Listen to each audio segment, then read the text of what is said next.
तो आज का हमारा टॉपिक है बेयर स्ट्रेन थ्योरी।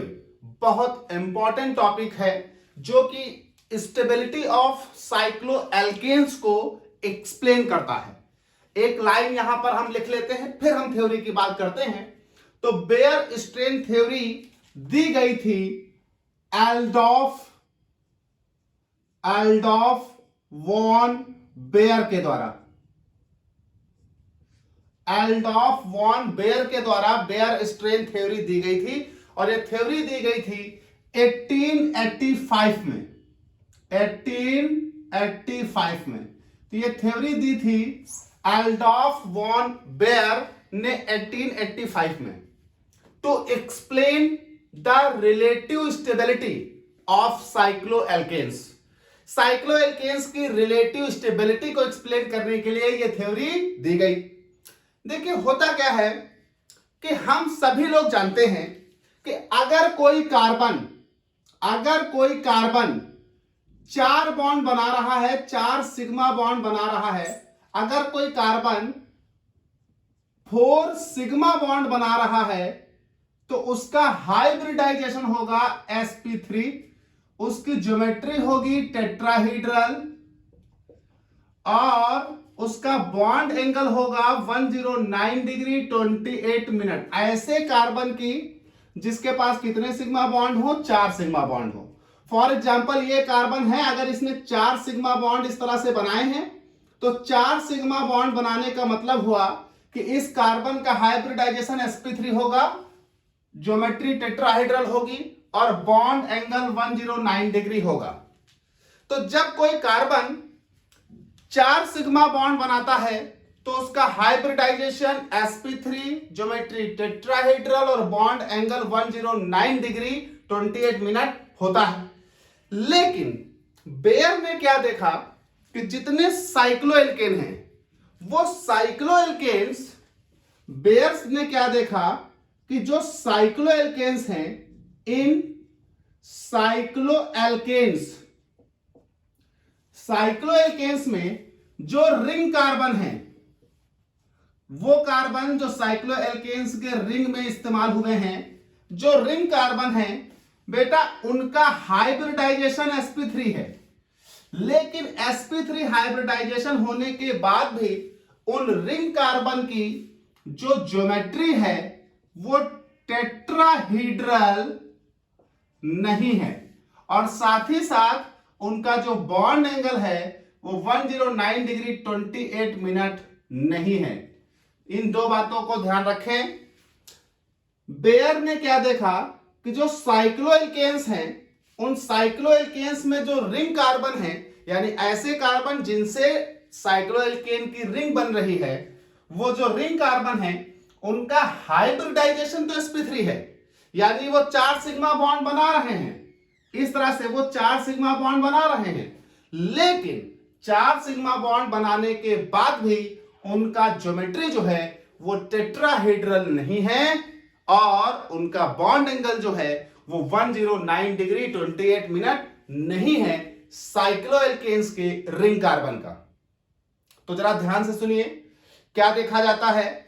कहा गया all the carbon atoms which formed 4 sigma bond always have sp3 hybridization and tetrahedral geometry with 109 degree 28 minute bond angle।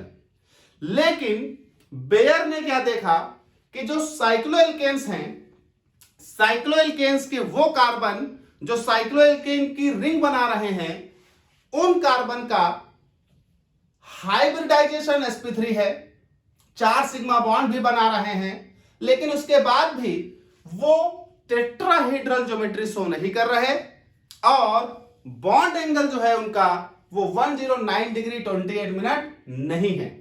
बल्कि इन रिंग कार्बन्स को जब देखा गया तो sp3 हाइब्रिडाइजेशन के बाद ये कैरेक्टर ना दिखाकर ये लोग ये कैरेक्टर दिखा रहे थे कि sp3 हाइब्रिडाइजेशन के बाद भी ये प्लेनर थे और जो बॉन्ड एंगल था, जो इनका बॉन्ड एंगल था यहां पर, वो bond angle 109 degree 109 degree 28 minute से या तो बड़ा था या छोटा था, दोनों हो सकते थे।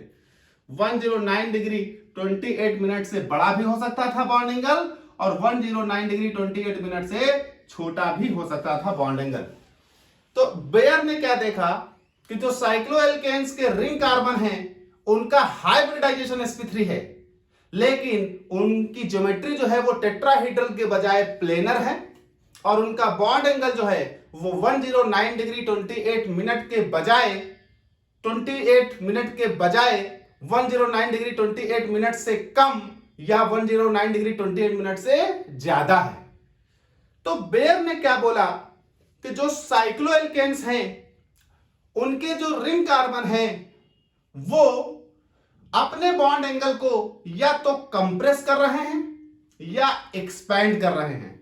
भाई जब वो 109 डिग्री 28 मिनट नहीं है, इससे कम है या ज्यादा है, तो कहा गया कि साइक्लोएल्केन्स की जो रिंग है वो साइक्लोएल्केन्स की रिंग अपने आप को बनाने के लिए जो बॉन्ड एंगल है वो 109 से या तो कंप्रेस किया जा रहा है या तो बॉन्ड एंगल 109 डिग्री से एक्सपैंड किया जा रहा है। तो तीसरी बात आती है, कहा गया कि इन cycloalkanes the actual bond angle of 109 degree 28 minute is somewhat compressed और एक्सपैंड। तो जो एक्चुअल बॉन्ड एंगल 109 डिग्री होना चाहिए था वो नहीं है, यह या तो कंप्रेस हुआ है या एक्सपैंड हुआ है। और अगर बॉन्ड एंगल को हम कंप्रेस करेंगे तो भी हम उस रिंग में डेवलप करेंगे स्ट्रेन, और अगर हम बॉन्ड एंगल को एक्सपैंड करेंगे तो भी हम उस रिंग में डेवलप करेंगे स्ट्रेन। तो कहा गया कि जो हमारे बॉन्ड एंगल हैं रिंग में वो या तो कंप्रेस्ड हुए हैं या एक्सपैंड हुए हैं। किसके सापेक्ष? 109 डिग्री के सापेक्ष। तो 109 डिग्री के सापेक्ष या तो आपने उनको कंप्रेस किया है या उसको एक्सपैंड किया है, तभी जो बॉन्ड एंगल है वो 10 से हटकर कुछ और आ रहा है। और कहा गया कि जब भी आप बॉन्ड एंगल को कंप्रेस करेंगे या एक्सपैंड करेंगे, ऐसी अवस्था में जो वो रिंग है वो स्ट्रेन हो जाएगी, उसमें तनाव आ जाएगा, क्योंकि एक्चुअल बॉन्ड एंगल 109 का होना चाहिए। आप 109 के बॉन्ड एंगल को खींचकर कम कर रहे हो तो वो रिंग स्ट्रेन हो जाएगी। अगर आप 109 को खींचकर बड़ा कर रहे हो तो वो रिंग स्ट्रेन हो जाएगी। यानी all the cycloalkane rings are strained. सभी साइक्लोएल्केन की रिंग्स में स्ट्रेन मौजूद है, तनाव मौजूद है, और ये स्ट्रेन ही जिम्मेदार है उस रिंग के अनस्टेबिलिटी के लिए। अब किसी भी साइक्लोएल्केन की रिंग में जितना ज्यादा स्ट्रेन होगा वो साइक्लोएल्केन की रिंग उतना ही ज्यादा तनाव में होगी, और जितना ज्यादा वो रिंग तनाव में होगी उतना ही वो लेस स्टेबल होगी। यानी most important part of the theory is that कि जितना ज्यादा स्ट्रेन होगा, greater strain minimum stability of ring. जितना ज्यादा स्ट्रेन होगा उतना ही रिंग लेस स्टेबल होगी। तो किसी भी साइक्लोएल्केन की रिंग की स्टेबिलिटी फाइंड आउट करने के लिए हमें उस रिंग में यह पता करना होगा कि उस रिंग में कितना स्ट्रेन है, क्योंकि जितना ज्यादा स्ट्रेन उस रिंग में होगा वो रिंग उतना ही ज्यादा अनस्टेबल होगी। यानी आप अगर चाहते हैं कि कोई रिंग स्टेबल हो तो उसमें स्ट्रेन मिनिमम होना चाहिए, और अगर रिंग अनस्टेबल हो तो उसमें स्ट्रेन मैक्सिमम होना चाहिए। किसी भी साइक्लोएल्केन रिंग में कितना स्ट्रेन डेवलप होगा इसे फाइंड आउट करने के लिए हमारे पास एक फॉर्मूला है। तो जरा देख लेते हैं। कहा गया कि हमारे पास किसी भी रिंग में कितना स्ट्रेन डेवलप होगा, इसके लिए फॉर्मूला है एंगल स्ट्रेन इक्वल्स टू, ये होता है 1/2 ब्रैकेट में 109 degree 28 minute minus actual bond angle. Actual bond angle. अब जरा गौर करिए, ये आपका फॉर्मूला है एंगल स्ट्रेन निकालने के लिए। एंगल स्ट्रेन इक्वल टू होता है 1/2 ब्रैकेट के अंदर 109 degree 28 minute minus actual bond angle किसी भी रिंग में। जरा इसको अप्लाई करते हैं। मान लीजिए एग्जांपल में हम साइक्लोप्रोपेन ले लेते हैं। तो साइक्लोप्रोपेन क्या होती है? ये हो गया साइक्लोप्रोपेन, ट्राइगोनल रिंग होती है ये साइक्लोप्रोपेन। इसका एक्चुअल बॉन्ड एंगल ये 60 डिग्री का होता है। भाई किसी भी त्रिभुज के तीनों अंतःकोणों का योग 180 होता है और ये समबाहु त्रिभुज है साइक्लोएल्केन, तो 180 डिवाइड बाई 3 तो 6 18 60 डिग्री होगा। अब इसमें कितना स्ट्रेन है तो जरा फॉर्मूला लगाते हैं। तो angle strain equals to 1/2 109 degree 28 minute minus actual bond angle है 60 तो 60 डिग्री। अब जरा सब्सट्रैक्ट करिए तो 109 से जब आप 60 डिग्री घटा देंगे तो बेटा कितना बचना है? 49 डिग्री बचना है। तो ये मेरे पास बचेगा angle strain equals to 49 degree 28 minute by 2। अब 49 डिग्री 28 मिनट, तो बेटा 1 डिग्री को इधर ले जाओ मिनट में बदलो तो 1 डिग्री इक्वल्स टू 60 मिनट होता है। तो 1 डिग्री को जब 60 मिनट बनाओगे तो ये हो जाएगा 48 डिग्री 60 और 28 88 मिनट। 48 डिग्री 88 मिनट को हाफ करोगे तो 48 डिग्री यानी 24 डिग्री 88 मिनट मतलब 44 मिनट। इतना स्ट्रेन डेवलप होगा। इसका क्या मतलब हुआ सर? इसका मतलब हुआ कि जो ये एंगल है ये 60 डिग्री का जो तुम्हें दिख रहा है इसमें इतना स्ट्रेन है 24 डिग्री 44 मिनट का। चूंकि स्ट्रेन प्लस है तो जब स्ट्रेन पॉजिटिव आए तो इसका मतलब रिंग कंप्रेस हुई है, और अगर स्ट्रेन निगेटिव आए तो मतलब रिंग एक्सपैंड हुई है। तो इसका मतलब वास्तविक रिंग यहां होनी चाहिए थी, ये बॉन्ड एंगल होना चाहिए था इतना 109 डिग्री 28 मिनट, लेकिन है कितना 60। तो इसका मतलब ये इतना स्ट्रेन हुआ है इसमें, इधर से कितना 24 डिग्री 44 मिनट और इधर से 24 डिग्री 44 मिनट। यानी इस साइक्लोएल्केन में स्ट्रेन कितना है 24 डिग्री 44 मिनट एक बॉन्ड का, 24 डिग्री 44 मिनट एक बॉन्ड का, यानी टोटल स्ट्रेन है 49 डिग्री 28 मिनट का। ठीक है भाई।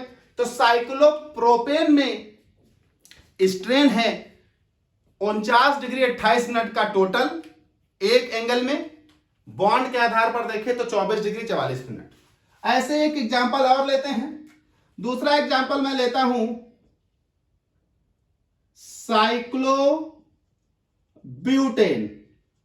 साइक्लोब्यूटेन ये होता है, बॉन्ड एंगल 90 डिग्री होता है। तो जरा एंगल स्ट्रेन देखें इसमें।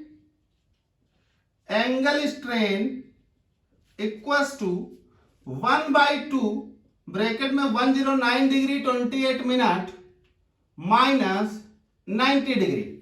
तो ये मेरे पास आएगा, यहां से घटाओगे तो ये 19 degree 28 minute by 2। 19 degree 28 minute, 19 को 18 कर लो, 1 डिग्री को उठाकर उधर 88 मिनट कर दो तो 18 डिग्री 88 मिनट यानी 9 डिग्री 44 मिनट। इतना स्ट्रेन है साइक्लोब्यूटेन में। यानी साइक्लोब्यूटेन की ये रिंग थी दिस, ये हमारे पास 90 डिग्री इसका एंगल आ रहा है। चूंकि 9 डिग्री 44 मिनट का स्ट्रेन है और स्ट्रेन पॉजिटिव है तो इसका मतलब रिंग कंप्रेस करेगी, तो यानी वास्तविक रिंग यहां होनी चाहिए थी, ये टोटल एंगल होना चाहिए था 109 का, क्योंकि टेट्राहेड्रल जब कंपाउंड होते हैं तो टोटल एंगल 109 का ही होता है, लेकिन वो कंप्रेस है 90 पर और ये कंप्रेस है 60 पर, तो कितना कंप्रेशन हुआ, तो ये निकालने के लिए स्ट्रेन निकाला हमने।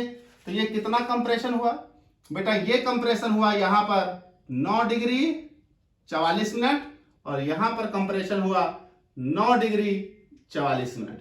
तो अब जरा गौर करिए, दो एग्जांपल आपके सामने हैं, एक साइक्लोप्रोपेन, एक साइक्लोब्यूटेन।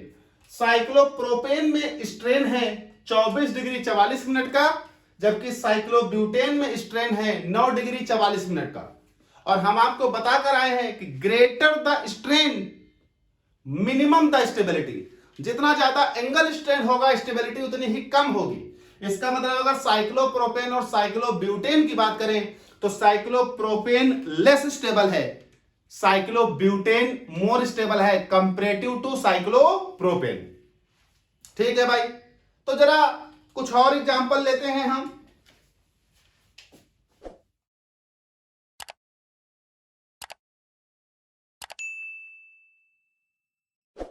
चलिए भाई कुछ और एग्जांपल लेते हैं। तो एक लेते हैं cyclopentane, example cyclopentane.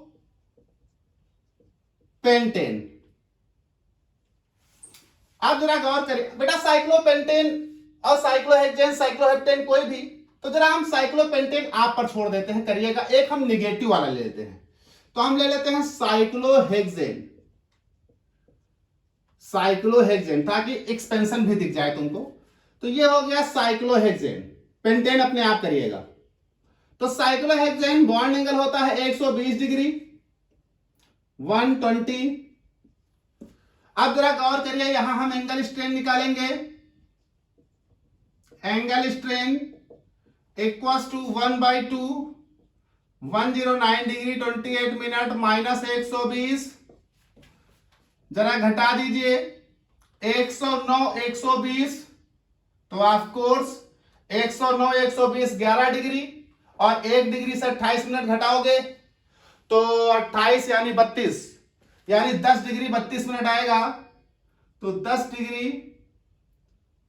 32 minute by 2, ये भाई 109 120, तो 120 में से 109 घटाओ तो सीधा सीधा 11 डिग्री बचा है, और 11 डिग्री में से 28 मिनट और घटाने पड़ेंगे। ये तो 28 मिनट घटाने के लिए 11 डिग्री में से 1 डिग्री बाहर करो, 10 डिग्री बचाओ तो 10 डिग्री, 1 मिनट बाहर करो तो 60 मिनट, 60 मिनट में से 28 यानी 32 मिनट, तो ये हो जाएगा 10 डिग्री 32 मिनट। और चूंकि ये बड़ा था तो माइनस का आएगा, माइनस 10 डिग्री 32 मिनट। अब इसका आधा करोगे तो इसका आधा हो जाएगा माइनस का 5 डिग्री 16 मिनट।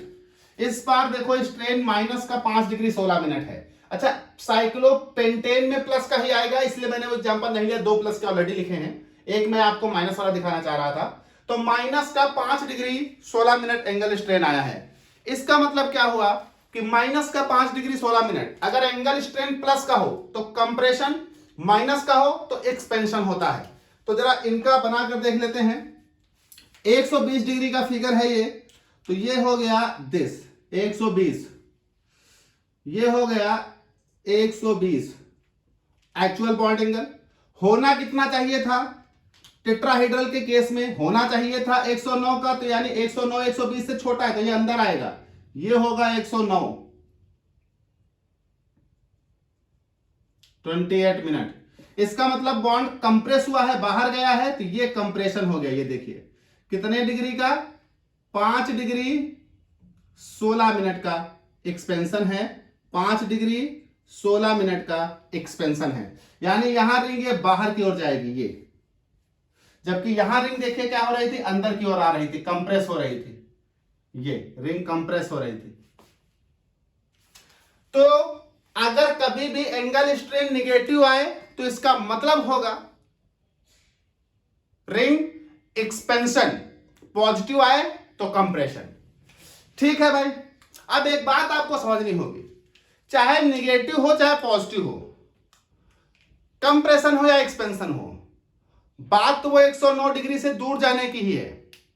इसलिए एंगल स्ट्रेन जितना ज्यादा होगा वो रिंग उतना ही ज्यादा अनस्टेबल होगी, तो याद रखिएगा, अगर हम बात करें एंगल स्ट्रेन, तो एंगल स्ट्रेन अगर 0 डिग्री के आसपास आए तो इसका मतलब बॉन्ड एंगल वास्तविक आपका 109 डिग्री 28 मिनट है, तो ये मोस्ट स्टेबल केस होगा। हालांकि ऐसा किसी में नहीं आएगा मोस्ट स्टेबल। अब आप 0 डिग्री से इधर जाओगे एंगल स्ट्रेन में, पॉजिटिव में, तब भी आप अनस्टेबल होगे, और इधर जाओ अगर निगेटिव में तब भी आप अनस्टेबल होगे। ये दोनों बातें याद रखिएगा। अब पता लगा इसका एंगल स्ट्रेन -5 डिग्री है, इसका 9 डिग्री है, तो 0 से 9 डिग्री एक तरफ, 0 से 5 डिग्री एक तरफ है, तो दोनों स्ट्रेन ही, चाहे वो स्ट्रेन कंप्रेस का आया हो चाहे एक्सपैंड का आया हो, रिंग दोनों तरफ से अनस्टेबल होगी। खींच लोगे तो भी अनस्टेबल हो जाएगी, दबा दोगे तो भी अनस्टेबल हो जाएगी। तो इसका मतलब अगर हम कंपेयर करें तो यहां 24 डिग्री, यहां 9 डिग्री, यहां 5 डिग्री, निगेटिव का मतलब है एक्सपैंड, लेकिन है तो वो स्ट्रेन ही। तो कहने का मतलब यह हुआ कि अगर आपको कंपेयर करना हो तो जिसका एंगल स्ट्रेन सबसे ज्यादा होगा वो सबसे लेस स्टेबल होगी।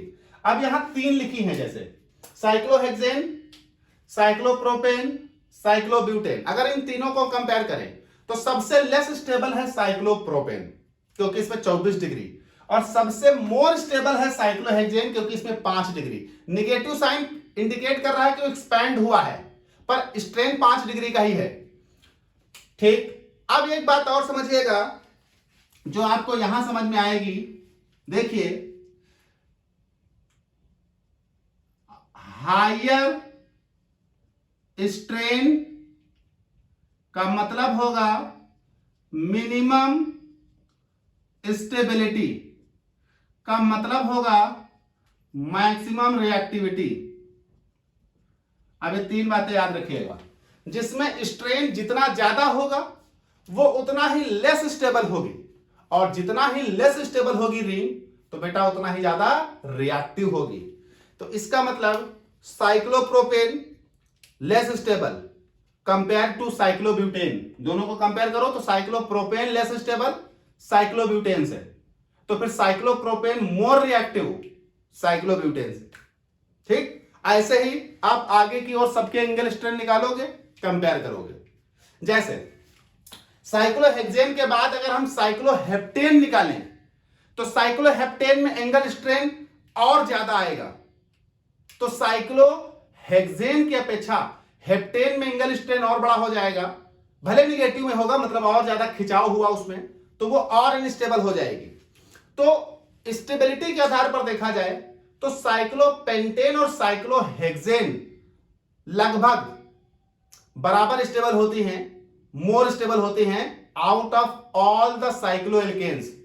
साइक्लोपेंटेन और साइक्लोहेक्सेन से नीचे जाओगे तो स्टेबिलिटी घटेगी, और ऊपर जाओगे तो भी स्टेबिलिटी घटेगी, क्योंकि नीचे जाने पर रिंग कंप्रेस होती है और ऊपर जाने पर रिंग एक्सपैंड होती है, और दोनों अवस्थाओं में स्ट्रेन बढ़ेगा, और स्ट्रेन बढ़ेगा तो स्टेबिलिटी घटेगी, और स्टेबिलिटी घटेगी तो रिएक्टिविटी बढ़ेगी। 2 बातें हैं। तो आप किसी भी साइक्लोएल्केन की किसी दूसरे साइक्लोएल्केन से स्टेबिलिटी या रिएक्टिविटी कंपेयर कर सकते हैं। किस बेसिस पर? स्ट्रेन निकालकर। इस फॉर्मूले से आप उसका स्ट्रेन निकालें, और स्ट्रेन निकालते ही आपको पता चल जाएगा कि किसमें स्ट्रेन ज्यादा है। जिसमें स्ट्रेन ज्यादा है वो लेस स्टेबल है, मोर रिएक्टिव है।